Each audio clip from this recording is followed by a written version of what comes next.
Hello everyone, welcome to Easy Economics. How are you all doing? I hope you all are doing good. Today we are here again with a fresh episode for topical past paper solution 0455 and 2281. Today the past paper I've chosen for you all is of June 2024, 0455 variant 23. Again, we'll be focusing on questions that are related to section 2, 3 and section 5. For these reasons, the question that I've selected under this paper are question number 2 and question number 3. All right, let's look at question number 2 first. Question number 2 talks about Shenzhen. This is one of the largest, richest countries of China, and it was initially once a fishing village. Now, this city has developed with a large secondary sector. This transformation was possible as local villages shared resources to develop their area. For example, they constructed new housing to rent to migrants working in the factories in the city. However, the supply of housing has not been able to keep with demand, and the government is now setting a maximum price on housing. Now, what are they trying to tell us is they're trying to tell us that initially Shenzhen was just a farming village, but in order to facilitate the workers who used to work there, the village provided residential facilities to the migrants who used to work in the factories. And for this reason, we constructed new housing. However, they're saying that the supply of housing is still insufficient, and the government is therefore trying to set a maximum price on housing. All right, now let's look at the first part. The first part of the question talks about define secondary sector using an example from apart from construction. Now, this is a 2-mark question. Now, if you notice, so you will realize that this question, part A, refers to section 3. It is asking us to define secondary sector. Now, secondary sector, in order to define secondary sector, either you can say that this is a sector that covers manufacturing and construction industries, or you can say that this refers to a sector that transforms raw materials into finished products. Either of these two definitions will yield you 1 mark. How have they distributed the marks for this part? 1 mark will go for the definition, and 1 mark will go for the appropriate example that you will cite other than construction. So, for example, in the place of example, you cannot talk about construction. You need to provide any other example other than construction. Always reread the question. Always read the question 2 times before you jump to write the answers. This is where you go wrong and you lose marks, right? Now, if you are just going to say that secondary sector refers to selling of a product, this would be wrong, because this way you are going to be talking about the tertiary sector. Whenever we are talking about the secondary sector, this sector refers to the transformation of raw materials into finished products. It's not selling of the finished product, it's the transformation of the raw materials into the finished product, right? Remember. Now, for examples, you can either talk about cars, clothing, electronics, or processed food. So, any of these examples, other than the construction, you've given the appropriate definition, you've given the appropriate example, full 2 marks will be awarded to you. I hope I've made my point clear. All right, let's look at part B. Part B says explain 2 key resource allocation decisions. Now, 2 key resource allocation decisions. Every economy takes these decisions. Remember, can we recall those? Can you recall those 3 key allocation decisions for me without looking at the screen at the moment, please? Exactly. Exactly. Again, this refers to section 2 of your 0455 and 2281 syllabus. Each economy, each government present in every economy has to take three key economic decisions, right? What to produce, how to produce, and for whom to produce, right? Now, this is a 4 mark question. How have they distributed the marks? 1 mark for one of the decisions you've chosen and providing an explanation for that decision, 2 marks. For the second allocation decision you've chosen, the 3rd mark, and for explanation of that second decision, for 4 marks. Get it? All right. For instance, if you've chosen what to produce and how to produce, you're going to start your answer beginning by saying that there are three key resource allocation decisions taken by each economy, by each government in an economy. Every economy has to decide about what to produce, how to produce, and for whom to produce. Why? Because the resources present are scarce, right? So, in order to ensure efficient allocation of resources, those scarce resources, each economy takes these three decisions. Now, here they are asking us to talk about any two key resource allocation decisions. So, out of these three, you can pick any two. Once you've chosen those two, full 2 marks, an explanation of each of those two key allocation decisions would give you the remaining 2 marks. So this is how you'll get the full 4 marks. Present a coherent analysis, a linked explanations in order so that you score full 4 marks. Now, for instance, if you've chosen what to produce, you're going to say the government has to decide whether it will go for the provision of capital products or for the consumer products, or it would decide whether to provide more of essential items, necessities, the basic necessities, or whether to go for luxury items. Right? You can then go on defining what are capital goods, you can go on defining what are consumer goods. Again, 2 marks will be awarded. The second question, the second allocation decision you've chosen is how to produce. Then again, the government needs to decide, the economy needs to decide upon what production process it will choose, whether it will go for capital intensive methods for the provision of the goods and the services, or whether it would be dependent upon the labor intensive decision. That means, would it go for production methods that involve more of labor and less of capital, less use of machinery, or would it go for more of automated production facilities? Right? This decision has to be made, right?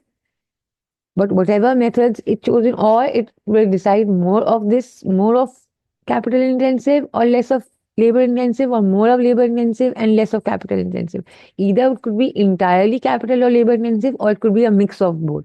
And when you're talking about a mix of both, how much weightage to be allocated towards each type of method, right? But then whatever the decision of the economy or the government is there, it has to select the most efficient method. Why? Because we want to go for highest form of productivity, more output per unit of labor, right? We want to produce more of goods and services. We want to ensure that our resources are used in the most efficient way, right? They're efficiently being utilized, efficient utilization of scarce economic resources. This is the prime aim, right? So whatever decision has to be chosen, it has to be in such a way that the efficiency is ensured.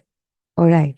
If you go for the third allocation decision, for whom to produce, again in this, under this question, you'll be answering whether you'll be providing goods and services for only those who would be able to pay, or would it be for everybody, or would you be providing particular goods for a particular target market, right? For a particular age group or for a particular income group, right? Or you will be providing goods to those who need them or those who want them. So once the goods are being produced, then it has to be decided for whom are we catering to? What is our target market? For whom are these goods directed at? For whom are these goods going to be advertised for? For whom are these goods being made for? Right? Looking at which age group, which consumer, which income group, right? What part of the population Are we focusing on? Are we focusing on children? Are we focusing on dependent population? Are we focusing on adults? Are we focusing on elderly? So this has to be decided, right? All right. I hope this part is clear. Let's move on to the third part, part C. Now, part C talks about analyzing why workers may want to migrate to another area. So now this is talking about why would there be migration by the labor to another area. So it could be internal migration as well. You see, examiners concluded uh, in the report, they were concluding that candidates only thought that it refers to migrating to another country. However, the question did not restricted you. It clearly refers to migration to another area. That means it referred to internal migration. Though they did not deduct marks for those candidates who provided examples elsewise. However, the question is asking you for to another area, so it's pretty obvious. Now, this is a 6-mark question. Again, this asks us to provide a coherent analysis. Now, this is a section 3 question. How have they allocated marks?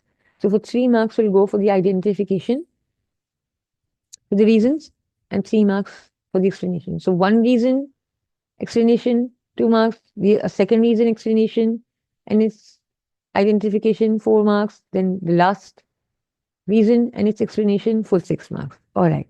So any of the reasons you could say the workers want to migrate to another area, maybe because in order to go for better working environment. For better working environment means they are maybe looking for better job security, right? Or they want to migrate to other areas in search of higher incomes. Maybe the job opportunities out there are more attractive. They're offering them higher wages, or they're offering them more perks, or more leisure, or better working environment is there, higher incomes, right? Cost of living, maybe the housing facilities, the residential area out there charge them less, so it's comparatively cheaper housing facilities out there. So in order to save on their incomes, or maybe better housing facilities, maybe they want to locate into areas where there is either more affordable housing facilities or better provision of um, housing facilities. Maybe they're well furnished, or the availability of electricity and water, this all adequate out there, right? Or maybe they want to shift to other areas or relocate to other areas in order to move closer to their families, right?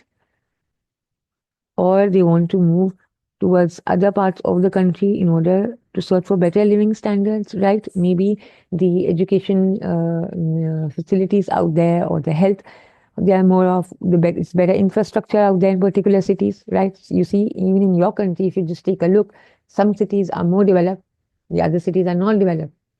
So in order to move towards cities where, or places where there are more developed, there's better roads, better infrastructure, better provision of sanitation facilities and electricity supply and water availability, right? Um, Easy location of hospitals, and your children could go to school. So it's wise to locate to those areas or regions, right? So pick out any of these 3 reasons and provide a logical explanation, a coherent explanation, and you'll get full 6 marks. All right. Question number 3. Question number 3 says, since 2020, the revenue gained in the video gaming industry has been higher than the revenue in the film industry. All right. The fastest growing part of the video gaming industry is mobile gaming, which is a substitute for console gaming. All right. Young people are spending many hours playing video games, and some governments are concerned that this may have negative effects on their health and educational progress. Therefore, regulations have been introduced to reduce the time young people spend playing these games. Now, what are they saying? They're saying that there has been a surge in the video gaming industry ever since 2020. So the younger population is now more inclined towards playing games. And previously, this was dominated by console gaming. And now this has been substituted by playing games on the cell phones, which you all must be doing it. All right. So now what are they concluding? They're saying young people spend many hours on these video games, and this is a concern taken by the governments, and they are of the opinion that it would be negatively impacting their health and their education. So measures are being adopted by the government in order to ensure that less time is being allocated or spent by these young generation on mobile games. All right. Now, let's look at part A. Part A is asking us to identify two pairs of products not in the gaming industry which are substitutes. Now, what are they asking you? Two pairs of products. They are not asking you two products. They are asking you two pairs of products. This means they are asking you for in total four products. Now they are asking you to give two pairs of substitutes. Get my point? Two pairs of substitutes, but now they have imposed a restriction. What are they saying? They are saying they want an example not in the gaming industry. So over here, what were the two examples? Console gaming and mobile gaming. They don't want these examples. They are saying, we don't want this. Other than this pair, you need to cite in two pairs, or you need to give in four products, which are substitutes. One pair and another pair. Right? So four products in total, two pairs and not two products. This is where the candidates lost their marks. They did not read the question properly, and instead of giving two pairs, they just wrote in two products. That is, they gave in one pair. As a result, they got only 1 mark. Just you need to identify and write down the two pairs of the substitutes, and you'll get full 2 marks. So, one example could be tea and coffee, right? One example could be tea and coffee, or you could say butter and margarine, right? You could say rice and bread, both are staple products. You could say Coke and Pepsi, very common. Electricity and gas, right? Books and e-books, hard copies and soft copies, right? We all want notes to be given in soft copies, and we all also want them to be in the form of books, in the form of hard copies, right? So you can pick any of these two pairs and you're good to go. Get my point? All right. Let's look at part B. Part B is saying explain two reasons why a firm's revenue may increase. They are asking us to give in two reasons why a firm's revenue may increase. Now, this is a 4-mark question. Now, notice they are asking us, this is from section 3, right? This is talking about a firm's revenue. Where did the candidates lost their marks in this part was they thought it referred to an increase in profits. This does not talks about increasing profit, it talks about increasing revenue. Now, how are these 4 marks distributed? 1 mark for the identification of one reason and 1 mark for explanation of that reason. The third mark for identification of the second reason and the explanation for the second reason, you'll get the full 4 marks. Now, again, let me remind you, we are not talking about increase in profits. We are talking about why a firm's revenue might increase, right? Now, you could say that it could be because of a change in the price of the product. For instance, let's assume if there was a fall in the price of a product, and let's say the demand for that product is elastic. So we all know whenever there's a fall in the price of the product, so that the quantity demanded would rise. So when the quantity demanded rose, more and more people bought that good, right? The quantities bought by the consumers rose. As a result, the firms earned more revenue. Or you could say, if the firm increased the price of its product, and the demand for that product was inelastic. This means what? This means no matter how much the price the producer rose, there was little or no change in the quantity demanded. As a result, what happens? When the price rises and the demand is inelastic, so the revenue would rise. You see how I'm giving you an explanation? I just wrote in that there could be a change in the price of a product, and now I presented that explanation. So once I presented the explanation, I've gotten full 2 marks. The second reason could be the price of a substitutes. Now, let's suppose if it's you're talking about Pepsi and Coke. So if the price of Pepsi rises, what happens to the demand for Coke? The demand for Coke would rise. Why? Because consumers who used to be consuming Pepsi would now switch to Coke because Coke is now cheaper, right? Coke did not increase its price. Pepsi rose its price, right? So it could be that since the price of the substitutes rose, the demand for your products rose. So now more and more quantity is being sold. As a result, you witnessed an increase in your revenue. You get it? How I provided that link? Or you could say that the price of the complements fell. For instance, what? Butter and complements are what? The use of one implies the use of another. Let's say butter and bread. Right? For instance, let's say if the price of butter fell, so the quantity demanded for bread would rise. Why? Because now butter is now being more affordable. So now more consumers are going to buy butter. So in order to use butter, they will be buying more bread. So as a result, the quantity demanded for bread would rise, and the firms who are producing bread, they will witness an increase in their revenue. Get it?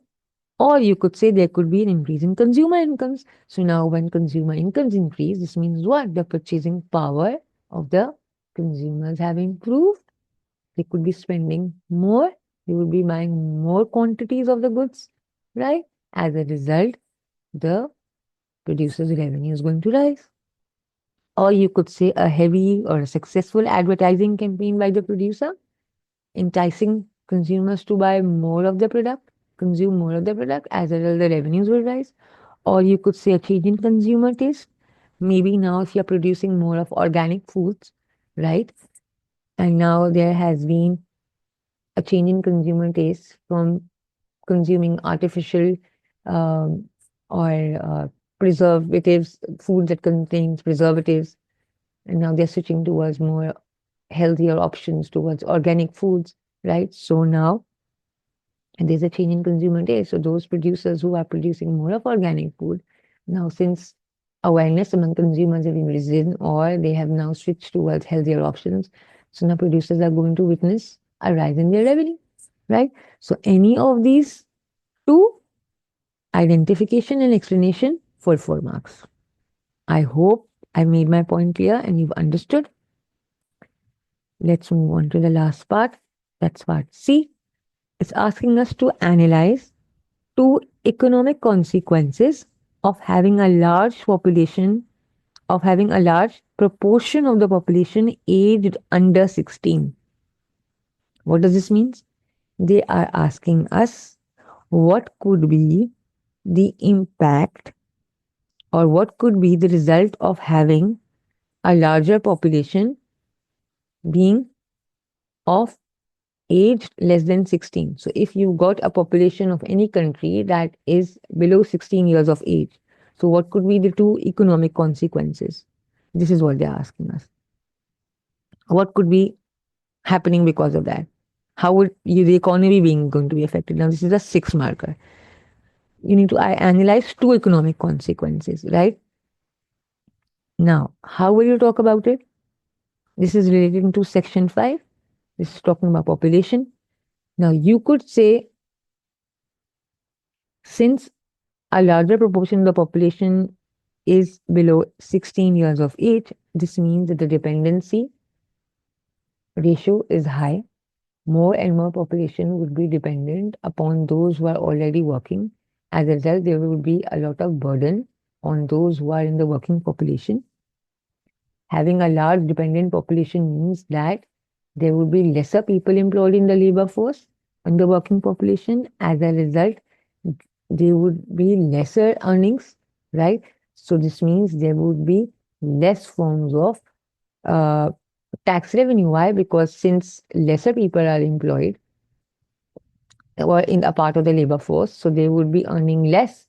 So when they would be earning less, they would be spending less on the provision of goods and services. So as a result, there would be less tax revenue, both in the form of indirect and direct. How indirect? Because there would be lesser spending on the provision of goods and services, right? So less indirect taxes because only a limited number of people have the purchasing power, right? And direct taxes, why? Because there are only less people who are earning incomes. So as a result, direct taxes in the form of what? Company profits and incomes from incomes would be less. So there would be less tax revenue for the government. You see, what was the question? Analyze. So you need to critically see how or what would be the impact of having a population less than 16 years. It's not just a straightforward question. You're going to tell the examiner what would happen of having a population that's largely 16 years of age, that more of 16 years of age. So, what would happen if we've got a large dependent population? Second, you could say there would be less economic activity. Why? Because when you've got more of children, so this means there will be lesser amount of working population. So when there will be lesser amount of working population, this means the goods and services produced would be less. So this means there will be less goods and services being produced. So the economic activity would be less, which means that the productivity would be relatively less, right? Less unit of output uh, per unit of input, right? So this means we are producing small amount of goods and services, so the GDP is relatively small. So this means what? Economic growth is falling, or we would have relatively not that sizable economic growth, right?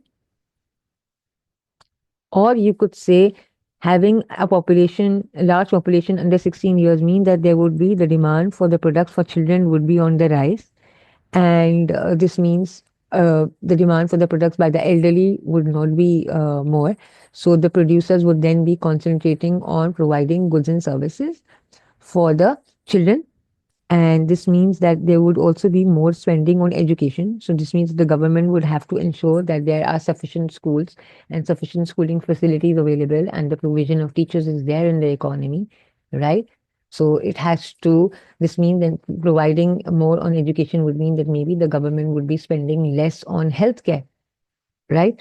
And this also means that now, since you got a population of children more, so this means that at present there would be less working population, but in future these children would become a part of your labor force and would be contributing towards the future economic growth of the economy. So later on, after let's say a 10 years or so, they would become a part of your labor force and would be contributing more towards the provision of goods and services. So your productivity would of your country would be enhanced, right? More and more goods and services will be produced, and they will be adding towards the GDP or the economic growth of your country. As a result, your future living standards will be rising. Your future standard of living would be higher, right? So you will identify, pick out any two of these and develop that chain link analysis, provide that coherent analysis, and you'll be good to go. So you'll get full 6 marks this way, right? All right. I hope you understood what we did today. I'll be back with more such topical questions. Stay tuned, subscribe, happy learning. Take care.